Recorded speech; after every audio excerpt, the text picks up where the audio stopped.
Good morning, good afternoon, and good evening, everybody. Welcome to this webinar that TFA is organizing in collaboration with ISEAL for the Jurisdictional Action Network. In this webinar, we are going to look at how companies can make effective claims about their contributions to landscape performance outcomes, and also the company's roles in monitoring at landscape scale.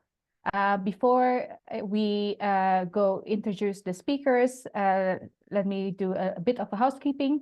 My name is Leonie. I'm the Landscapes and Partnerships Lead for the Tropical Forest Alliance.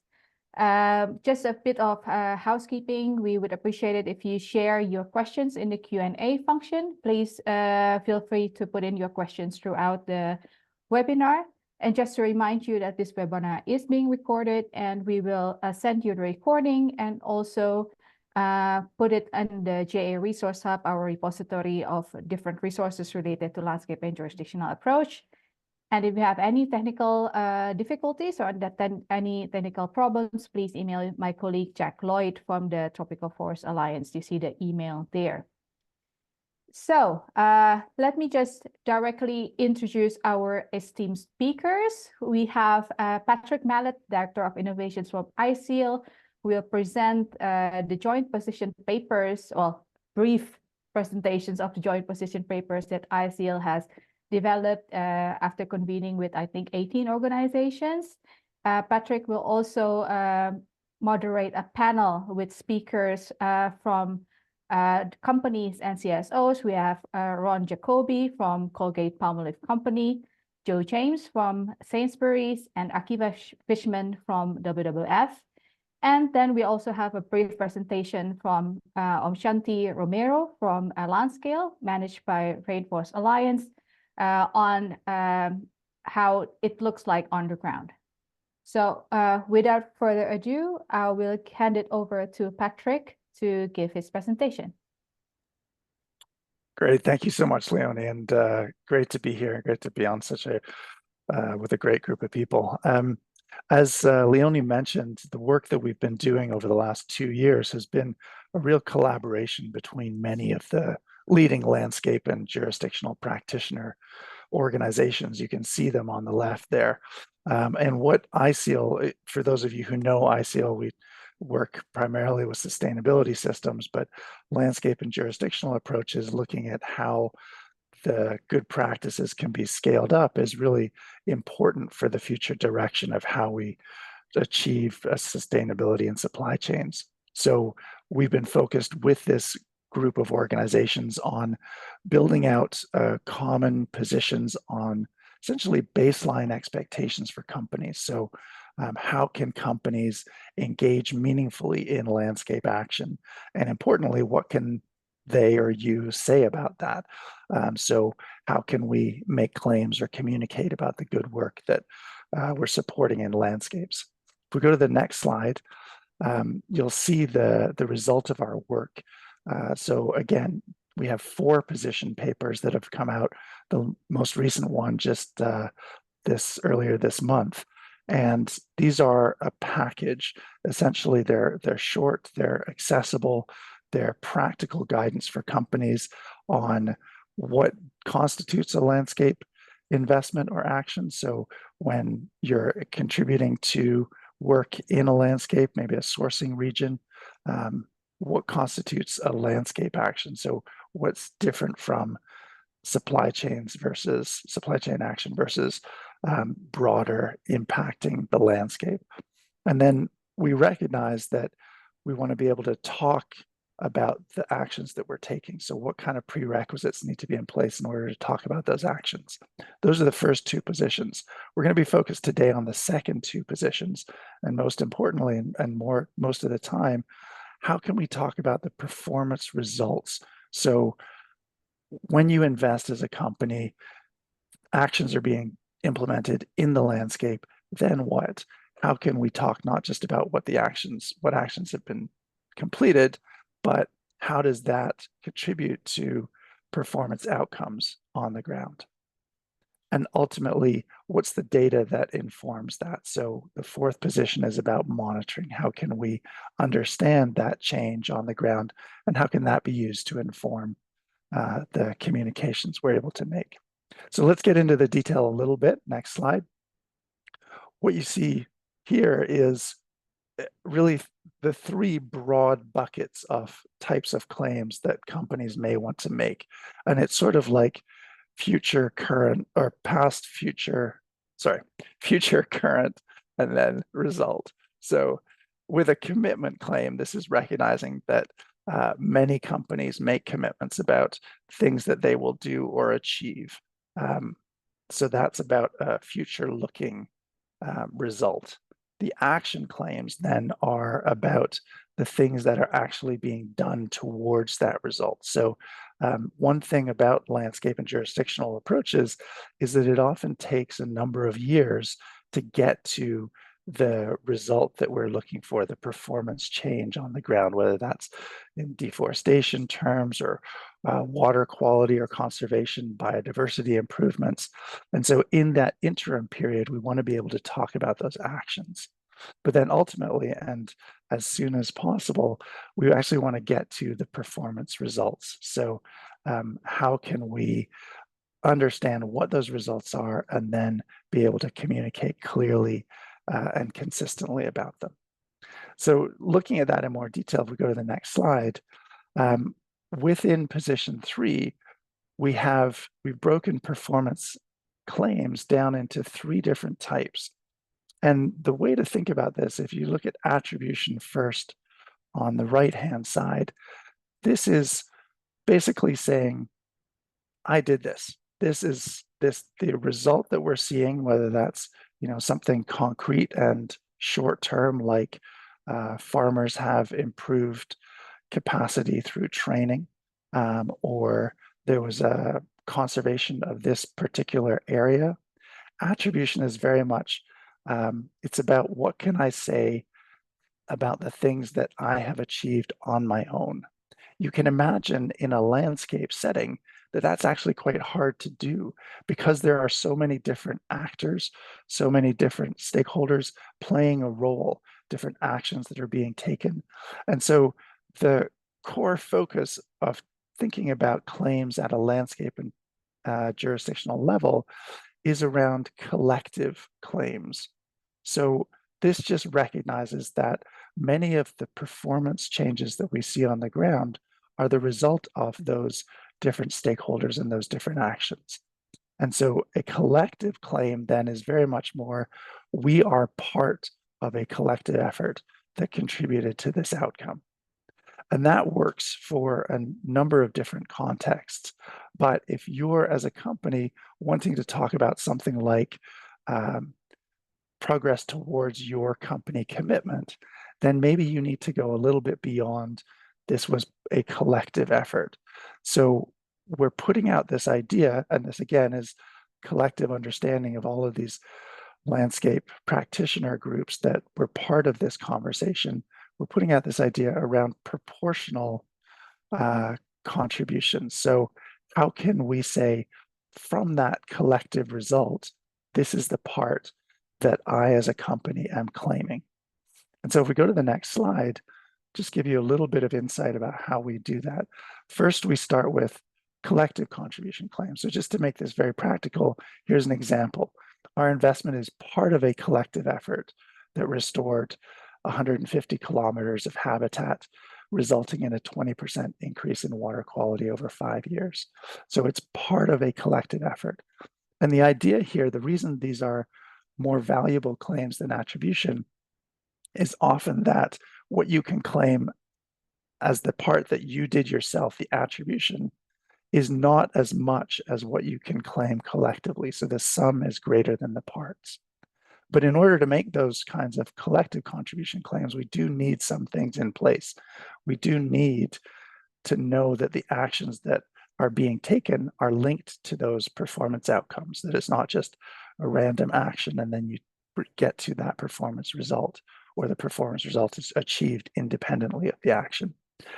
It's also about actions that go beyond individual supply chains. This isn't just supporting farmers within your supply base, for example.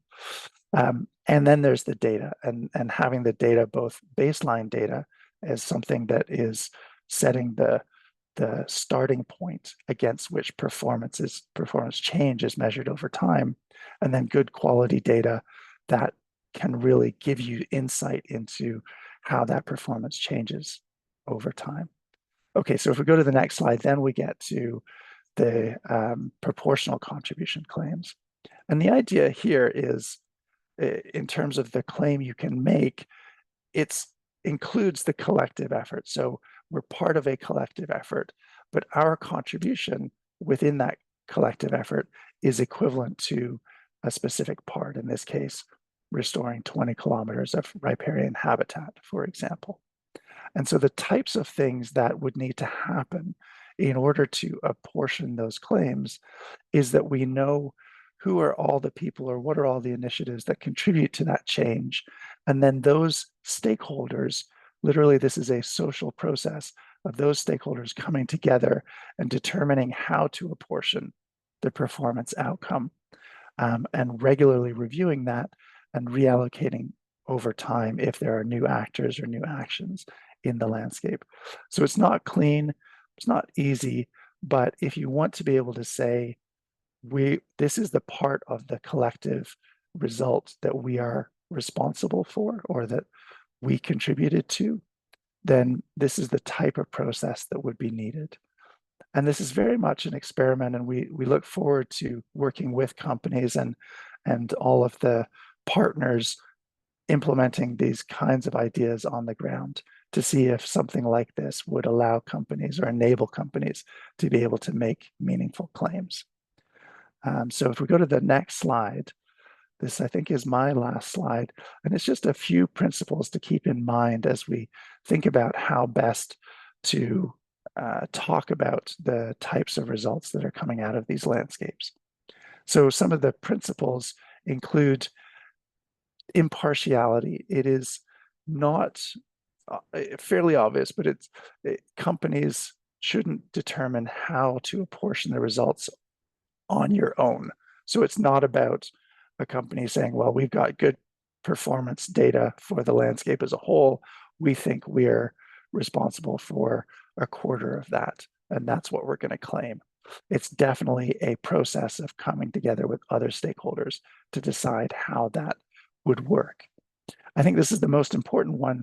There's a finite amount of performance outcome. So obviously stakeholders in total should not apportion more than the performance outcome. So you're dividing up a limited pie. If more actors come into the landscape, the idea is that the performance outcome improves and the pie gets larger. Aligned actions are important. It's important to recognize that when you're going into a landscape, one of the advantages of having a coordinated multi-stakeholder landscape action plan and multi-stakeholder platform is that you can understand what are all the things that are going into that landscape and how can we collectively make sure that our actions or the things we're supporting are as complementary and adding value as possible. And then the process itself, open, stakeholders should feel open to participating, coordinated, and transparent. All of those fairly straightforward.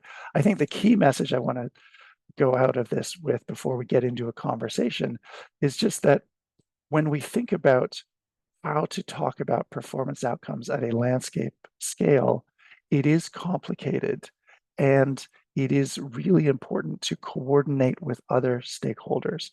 And again, that's why these multi-stakeholder platforms, being part of some coordinated effort in a landscape, is so important, both for the impact that your actions can have, but then also your ability to speak credibly about the outcomes that result in your part in those outcomes. So that's a lot of content just to kick us off. I want to step back now and bring in our panelists. So we go to the next slide. As Leonie mentioned, I'm joined by Akiva and Joe and Ron, and we're just going to get into a fairly informal conversation about how this might work in practice or what this looks like. And Ron, I want to start with you, and just to get your sense of, from the perspective of Colgate-Palmolive, why are landscape and jurisdictional initiatives interesting in the first place, and what's really been the driver, or what's persuaded your company to invest in these types of actions?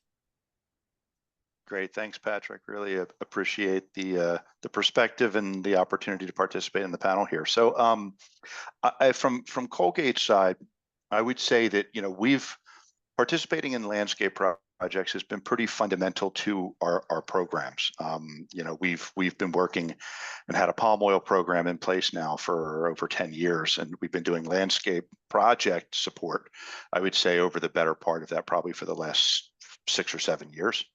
So it's really been sort of baked into what we do. We partner with groups like Earthworm and Remember the Forest Positive Coalition. So it's sort of been part of what I'll call our program toolbox. We've been spending a lot of time on things like traceability and engagement on policy and a number of other things, but participating and supporting landscape work has been pretty fundamental to that. It's really important, I think, that you supplement what I'll call a lot of the desktop work with the actual work on the ground. So really understanding the challenges that are going on in the landscape, what are the issues, and ensuring that the actions that you're taking as part of that landscape project are really aligned with the desired outcomes. And that you're all sort of working towards that. So I'd say that's really been kind of a key area of sort of the motivation. And I guess what I would say is now, looking and moving forward, we're obviously seeing a big uptick in reporting requirements and companies to be able to talk a lot more about the work that they're doing to support their overall goals and ambitions. Most of the work that we've kind of started was really before that, but we definitely see that, TNFD reporting, the reporting that we're now doing through some of the collective groups like the CGF, are really, I would say, driving stronger the need to be doing more in that space, and supporting, that a little bit more. Our focus has really primarily been out of the forest commodities, have been focused on palm oil. And we have a number of programs there in Indonesia, Malaysia, and Latin America that we're supporting. And so, Ron, is it this increase in reporting or disclosure obligations or expectations that's driving you to think about what we say or how we say it, or have you always been interested in the communication of this? Or in fact, let me put it the other way as well. Yeah. Has there been a reticence? I know a lot of companies are sometimes reticent to stick their neck out and talk about some of these things. No, I mean, well, I think you raise a good point. I would say our communications around the work that we're doing have been very limited and somewhat conservative, I guess. But we do disclose the work that we're doing associated with our policy implementation plans. We talk about it in our sustainability reports. And actually, very recently, we've even been talking with some of our implementation partners like Earthworm Foundation and others about increasing the communications around some of the work that's going on in these projects. I would say that we've been very focused on kind of going back to your graphics, very focused more on some of the commitment and the action level, commitments as it relates to that, and very much focused, I think, on the collective rather than attributed claims that we're making. So it's very much been focused on, these are the areas in which we're supporting. These are the collective actions that we're taking and sort of measuring those. Yeah. Joe, I want to bring you in now. Sainsbury's also has been part of the Consumer Goods Forum and engaged in landscape and jurisdictional action or supporting that action. Same sort of motivation for you as a company?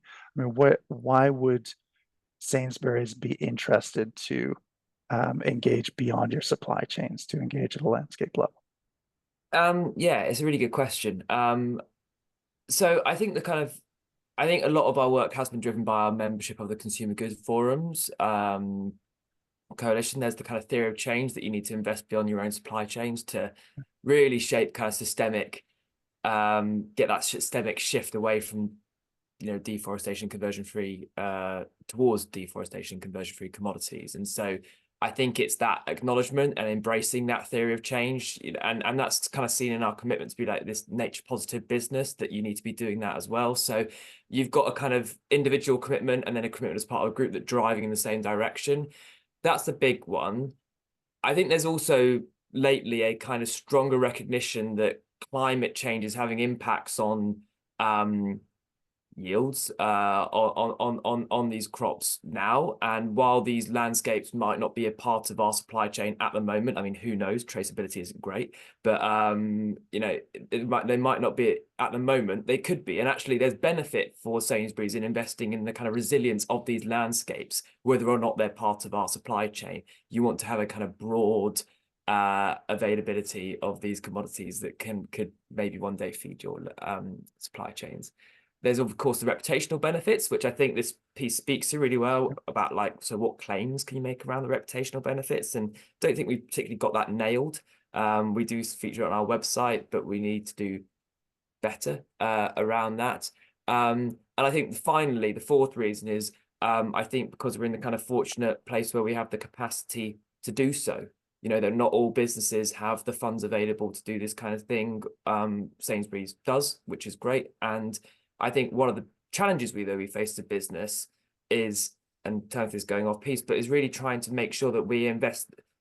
My job is to try and articulate why we should invest this in forest landscapes and landscape initiatives in which are admittedly quite a long way from our consumer base in the UK, rather than, a domestic charity, supporting, free school meals or something like that. Like, why do that? And so those are the challenges that I kind of face. And this piece around metrics and this work that we've been doing to kind of articulate the benefits that we can get from landscape initiatives is really, really crucial in helping me make that case internally. And so it sounds to me like, in saying that, one of the drivers for the investment in landscapes is in fact the ability to talk about the broader impacts that these investments are having, that whether it's CGF or, as Ron was alluding to, TNFD or some of the other disclosure frameworks. Is that right? Is that, like, if you're trying to make the case to the CEO of Sainsbury's, what resonates? Yeah, that is right. And I think previously it maybe wasn't such a focus, but with the introductions of these frameworks, TNFD, our SBTI flag, greenhouse gas protocols, all these kind of accounting mechanisms, it's becoming more and more of a rationale. And and now you've got to have some metrics, basically. And that's why the Consumer Good Forum's proposal of the hectarage metric, there's no such thing as a perfect metric. I fully believe that, by the way, but it has helped to at least focus our energy around a particular metric. I can list other ones that are of interest to us, but a particular metric that does help drive some of the things we want to see. And to get all companies united around that metric is actually quite a feat. Yeah. Can you actually, just for the benefit of everyone who isn't as familiar with CGF, just speak to what that metric is? Yeah, sure. So, on the spot. Ron, jump in if I miss anything, because Ron is more experienced than me. But essentially, it's a hectarage metric. So there are three elements you've got. So forest that is being restored, forest that is being protected, or area kind of given over to sustainable farming. So you had areas of farmers, and any one of those activities can help contribute towards this kind of hectares metric. And so that's a quite nice mechanism of determining, are the activities that we're investing in having an impact. So yeah, that's my answer. Yeah, Ron, anything to add?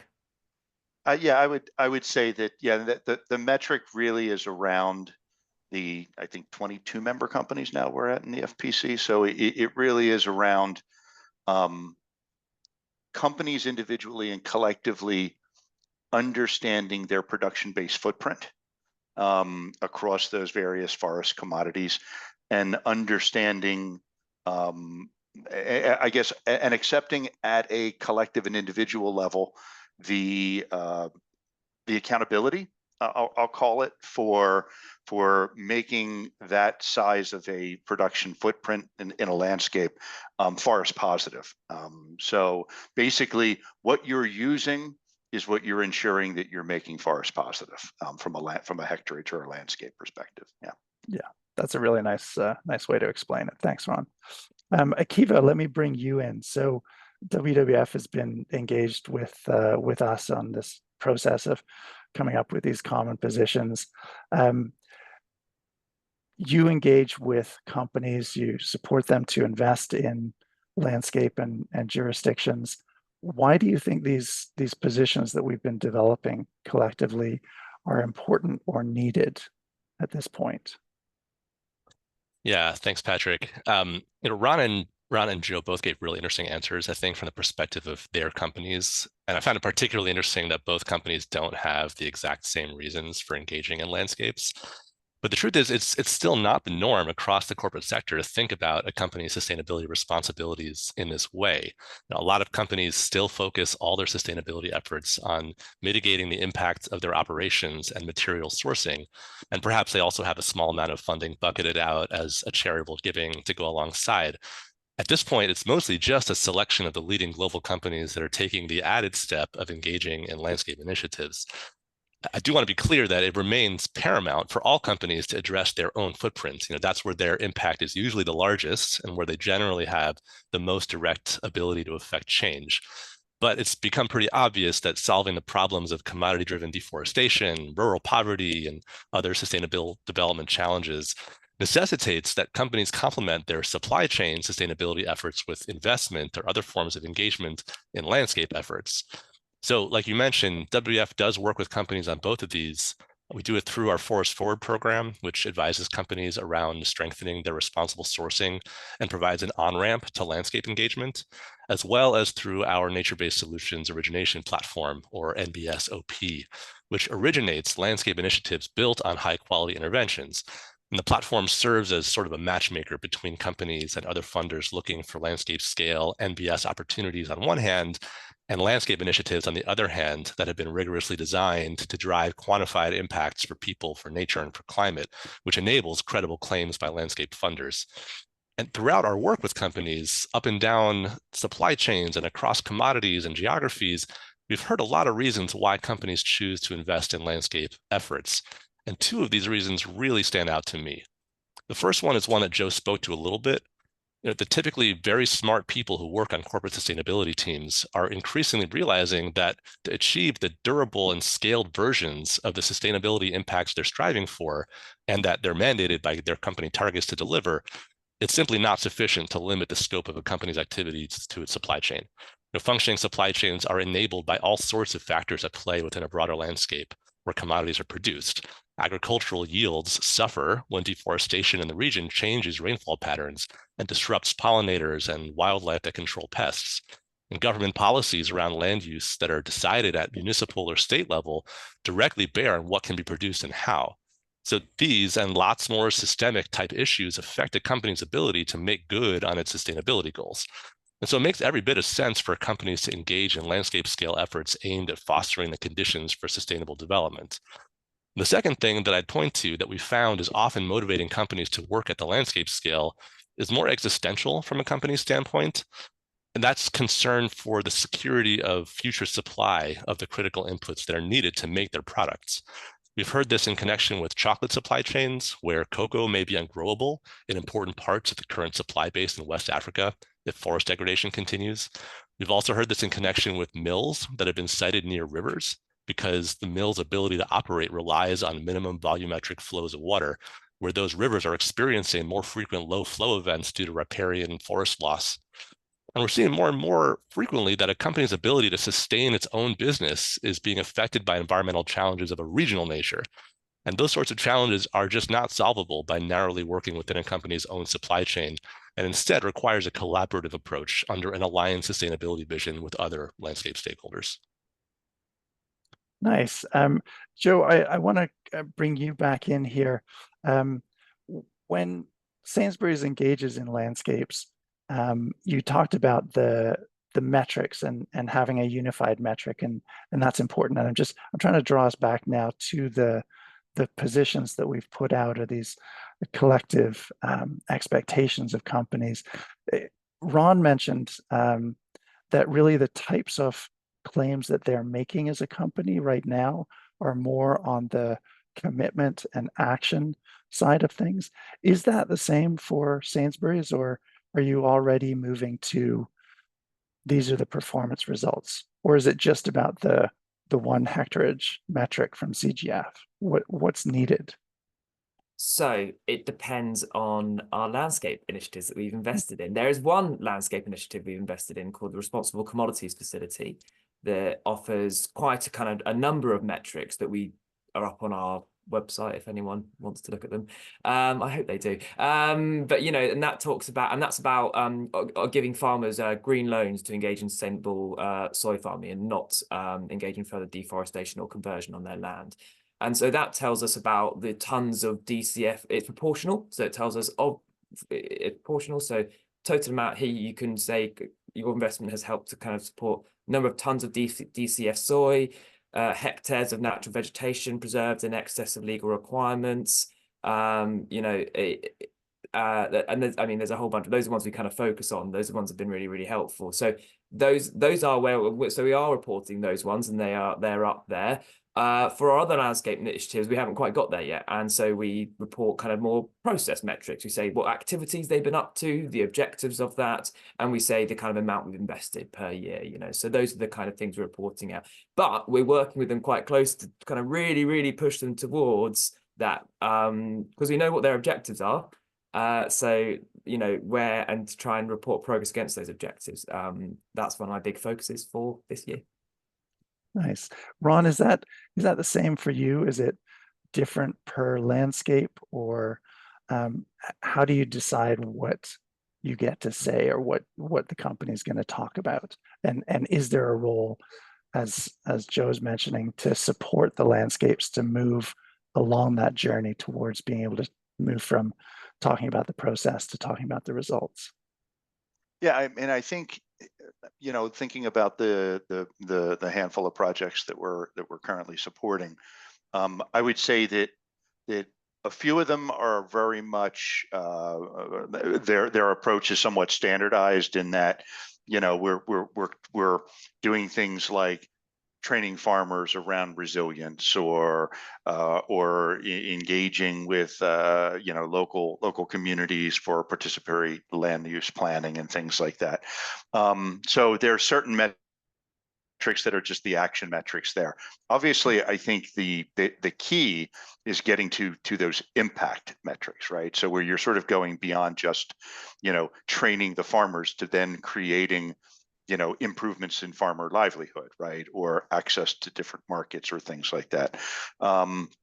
So I do think that it is a bit important, I would say, either at the stage where you're joining a landscape, or if it's sort of being initiated from the very beginning. We do have one landscape project that we're working on with Solidaridad and Sangdarbi in Perak in Malaysia.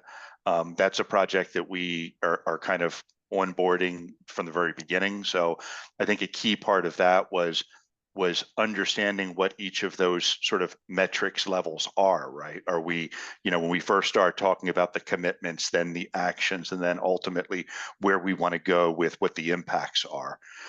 So I think in those cases, you have a lot more ability to engage with the stakeholders on the ground, understand what the needs are, map out what are those various types of metrics and actions that you want to take, and hopefully outcomes, and sort of map those things out. So I mean, I think that and I think that is doing that too. That's a good point in time when you sort of have those discussions with your implementation partner and your collective supporters, I'll call them, about what are the types of collective versus attributable claims you might be able to make as you move through that project, right? Which, as you said, many of these projects take 5 years or even much longer, right? To be able to see those performance, those impact performance at the end of that. So I'd say for many of ours, they're still on that journey. There've been a few that we've been contributing to now for over 5 years, and I think that we are getting close in some of those to being able to start talking about impact. I think the one challenge there is you had mentioned earlier about the quality data. When you start getting to that level of performance and impact, it does get to be a bit more difficult to measure, I think, some of those impact indicators versus just the number of farmers that are trained or, other kind of single things, actions that you're taking. Yeah, that's exactly right. And I think we'll pick that up a little bit in the measurement part of this conversation later on.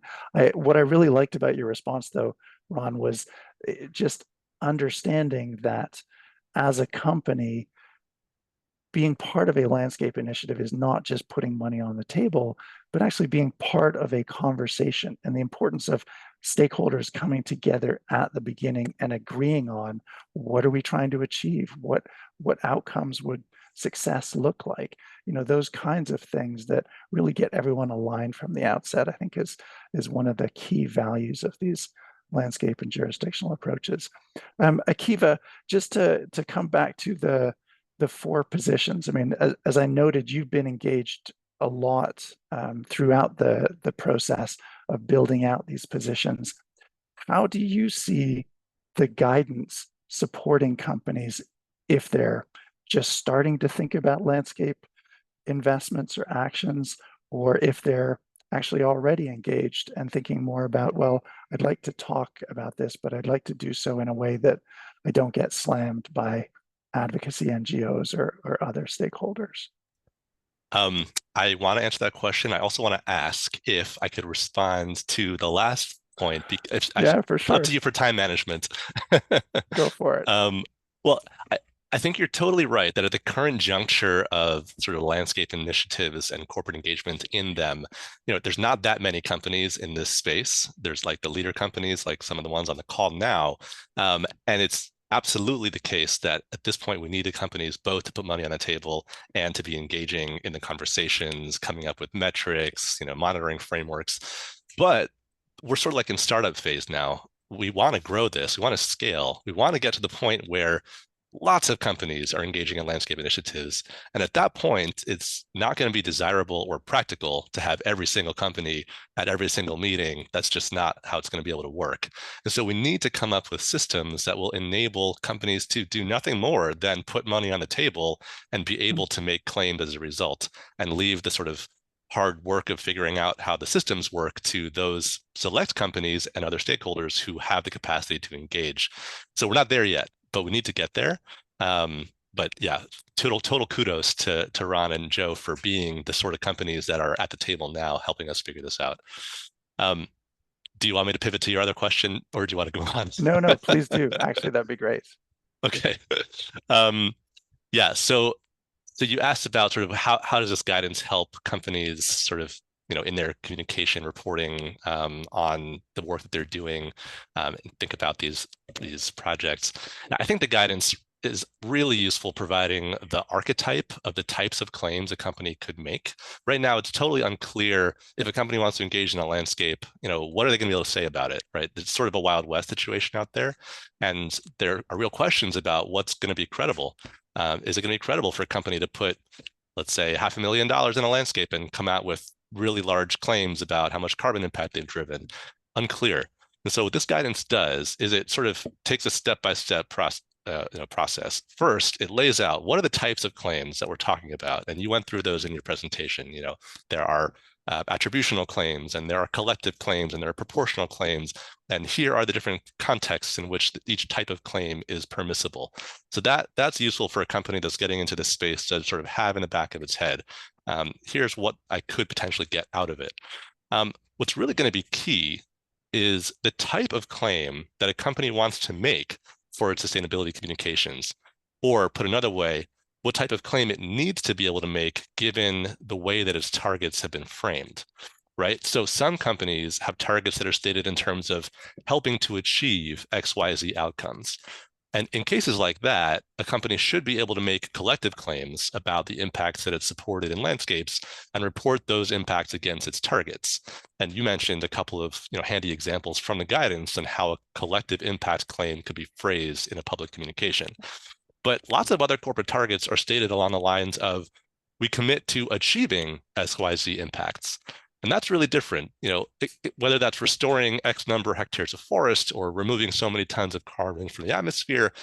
That type of claim or that type of target implies direct causality between the company's efforts and the impacts achieved. And so for targets like that, a collective claim may not cut it, and a company would have to be able to point to specific quantities of impact that it is responsible for, either through attributional claims, I solely am responsible, or through proportional claims that acknowledges the contributions of others to the total impact. And the guidance is really helpful in noting the really strict contours in which an attributional claim could be applicable, and it's really limited. And it talks about how a proportional claim could be used. What hasn't been done yet, because we just haven't gotten that far in the guidance making, is great. We're making a proportional claim, but how do you decide how much impact each company gets to claim? And the reason that we haven't gotten that far is because that question can't be answered at the global level of civil society sitting in our offices working with companies.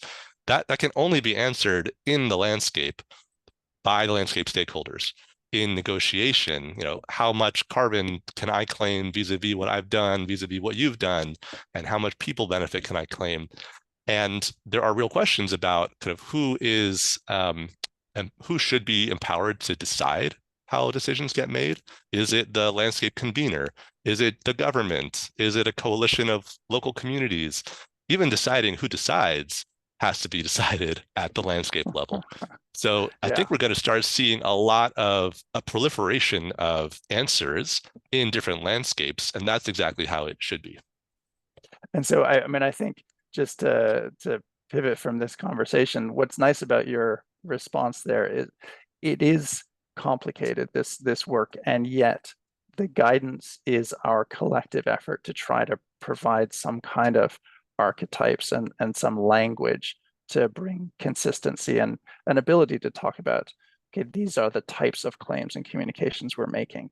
And you also spoke really, or you alluded to this idea that we actually do need then in the landscapes to agree on how we allocate responsibility and how we allocate benefit.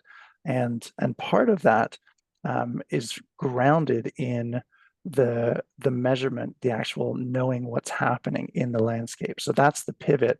And I'm going to thank you, Akiva and Ron and Joe. I'd like to go back to the slide deck just for a couple of slides and then pass to Shanti, who's going to speak to LandScale's example. But this is just to give you a sense of this last position 4, which is around landscape monitoring.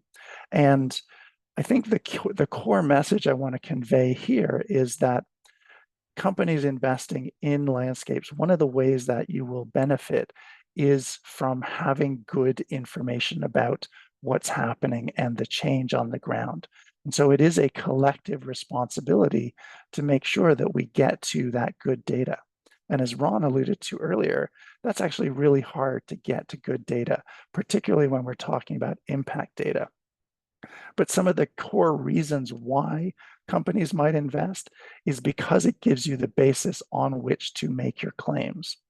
So it's the substantiation, but it's also then, it helps to align actions because everybody is understanding what the results are in the landscape and how individually your actions are contributing to that.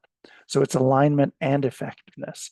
And ultimately, we want to ensure that as an individual company, you don't have to do all the monitoring yourself, that by working collectively with others, there is actually a cost savings and efficiency to that collective effort. And if we go to the next slide, we can see what credible monitoring at a landscape scale looks like. And it's really these these 7 steps, and it starts with a collective monitoring framework. So again, Ron mentioned this earlier, the idea of coming together and agreeing, what are we trying to achieve and how are we going to know if we're getting there? And that baseline data is something that Shanti will speak to from a LandScale perspective, but that's so important to have an understanding of what's our starting point, what's the measure against which we're going to assess performance change over time. Performance monitoring is really the crux of this, but we do want to also retain an acknowledgement of the importance of understanding how the activities are being implemented on the ground. So you've got both monitoring of activities and of performance. And depending on the use of that, of the data, we may need to validate or verify that information just so that we know that it's of good quality and then be able to share it. And this, I think, from a company perspective is really important. There is a reticence to share data. And I think as you engage in collective efforts and build a level of understanding and trust with other stakeholders, there's more openness to sharing, particularly non-confidential data sets. So the information that you're collecting or your implementing partner is collecting. So it's fairly straightforward, but there are some core pieces, and the guidance again just gives you that basic understanding of why this is important and what you as a company can do to support it. So now I'm going to pass to Shanti just to speak a little bit about what this looks like from a LandScale perspective as one of the implementing tools that companies can use on the monitoring side. Shanti. Thank you, Patrick. Yeah. Please, the next slide. I'm going to talk a little bit more about the roles and the responsibilities of the companies. And as you saw in the previous slide, those are the processes, right, that are also in the fourth position paper. And LandScale can help you with all of this.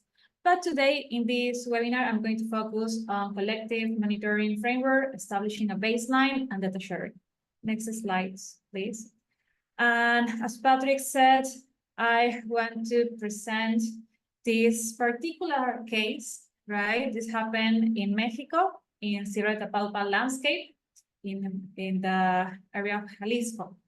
They did a baseline assessment using LandScale, our LandScale framework, right? And when they started this process, they also saw the need to establish this local committee. This is kind of a multi-stakeholder platform, right? This local committee was formed by representatives from the government, companies, and the academy. And as I said, they use this space to conduct the baseline assessment, right? But also to set common goals for the benefits for the landscape. And they are going to use this space also to monitor those progress, those activities through the use of LandScale. Some of the companies also involved on those processes were Apiajal, they work with avocados, Driscoll's, they work with berries, and Sierra Masati, this is a real estate company. Next slide, please.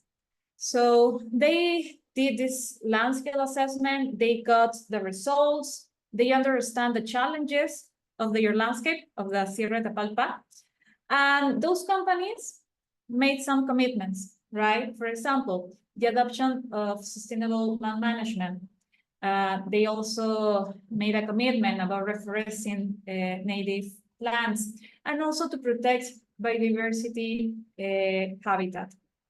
And the interesting part here is that those activities are aligned with this collective and holistic framework, right? The framework that you're seeing right now in the slides is a framework that LandScale provides, right?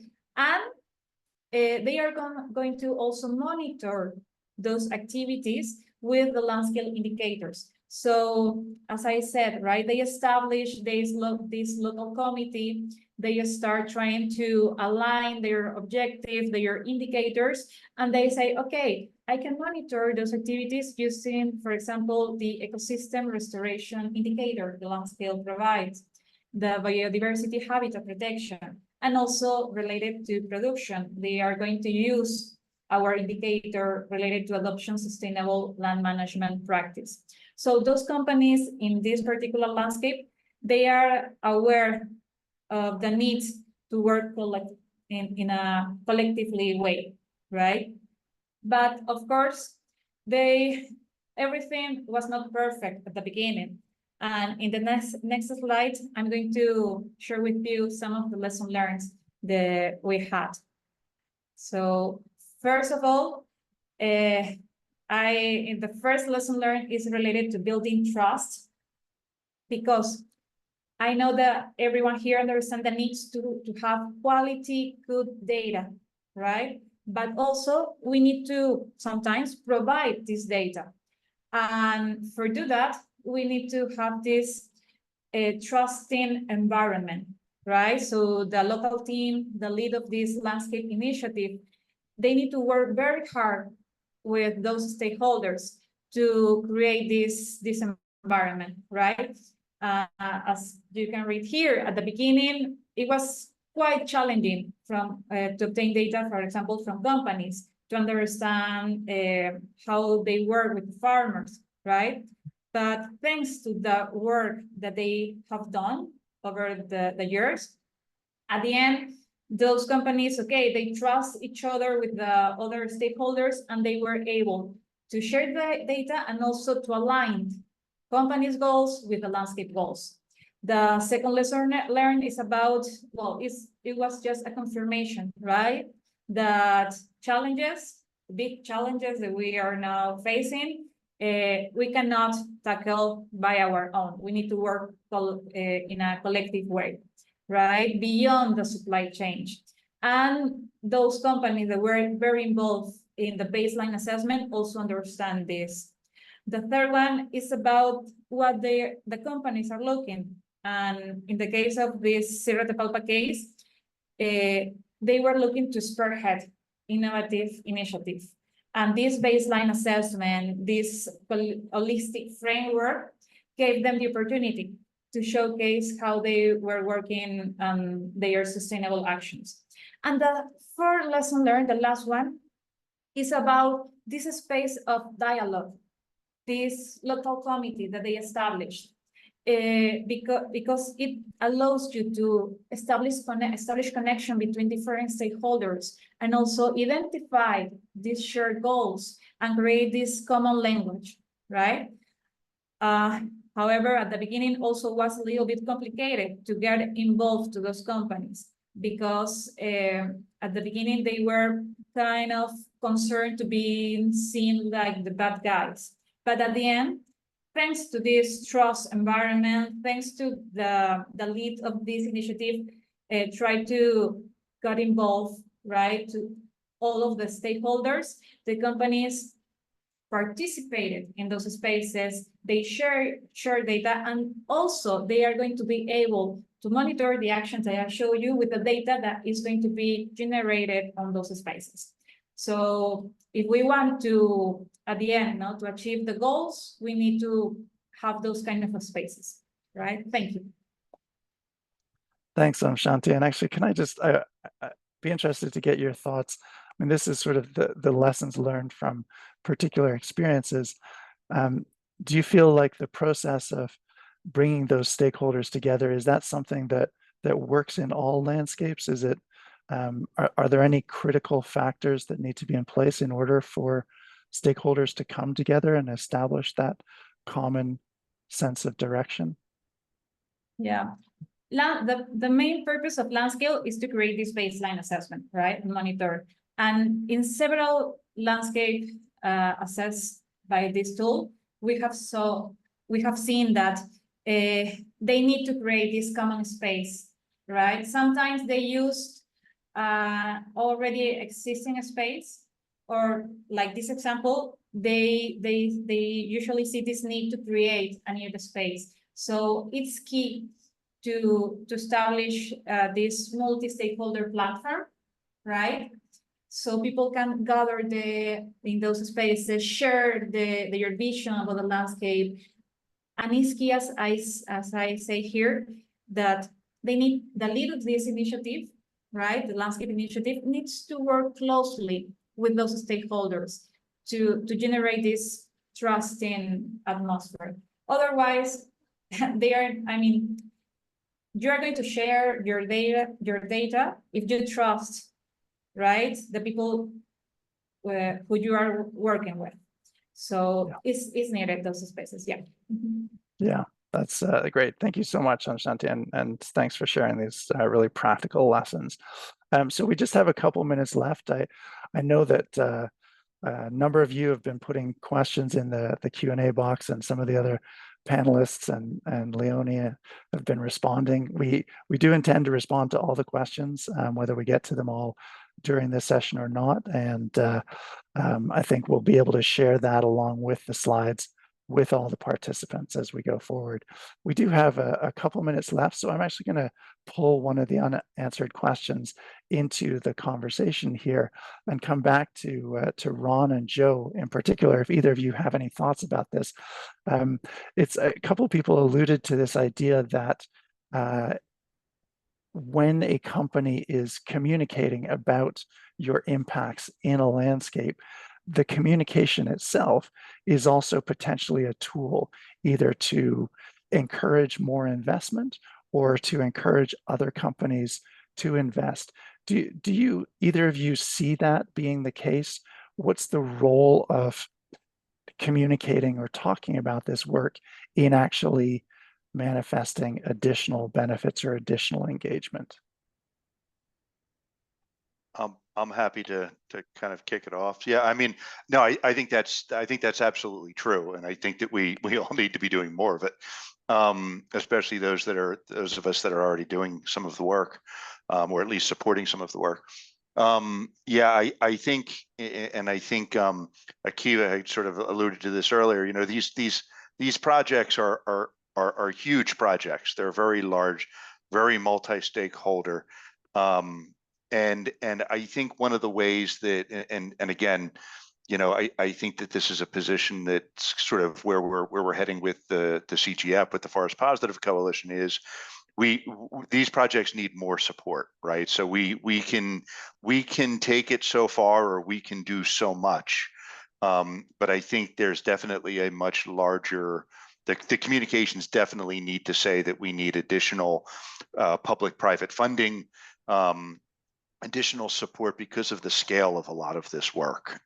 So I you know, it's great that there are companies that are investing and governments that are supporting and other investors, but there's definitely a need to do more. So I think to the extent that we can continue to communicate that broad need, and the fact that, you know, none of us will probably meet the goals that we're looking at without a greater investment and greater participation across all of these projects. Yeah, exactly. Anything to add, Joe? I mean, I would say that the communications, yeah, I mean, that's absolutely true. The communications are helpful in getting companies on board and recognizing that the need for additional investment, but it's from my experience, that's really at the foothills of what you need to be doing. That is the very beginning of a long journey of one-to-one meetings and back and forth with those businesses. And so part of you being involved, and certainly that's how we view our role, as part of us being involved in that. Yes, we put money and we have these kind of progress meetings, but another part is actually then supporting these businesses to get extra funding. So being in that meeting with the NGO or whoever's running the landscape initiative, and their prospective and another prospective investor saying, here's why we've invested and here's why we think, and you can do kind of like, you know, or you can engage in one-on-one and do a bit of lobbying on their behalf. But yeah, that's a pretty critical role, and one that we're developing as in the years. But it's the communications piece is kind of the foothills of what you do. Yeah, perfect. Thank you all. Thank you, Ron, Joe, Akiva, Shanti, Thanks, Leonie and Jack, for helping to organize this. All the resources that we talked about today are on ISEAL's website and on the JA Resource Hub. That's jaresourcehub.org, and we will share the presentation and the links to the papers and to the Resource Hub with all of you. If we have unanswered questions, we will try to get those and include the responses with the mail out to you. Thank you all for listening in, and hopefully it was interesting. And hopefully you're encouraged to think about how you can invest in or support landscape and jurisdictional approaches. Thanks again, and enjoy the rest of your day wherever you are.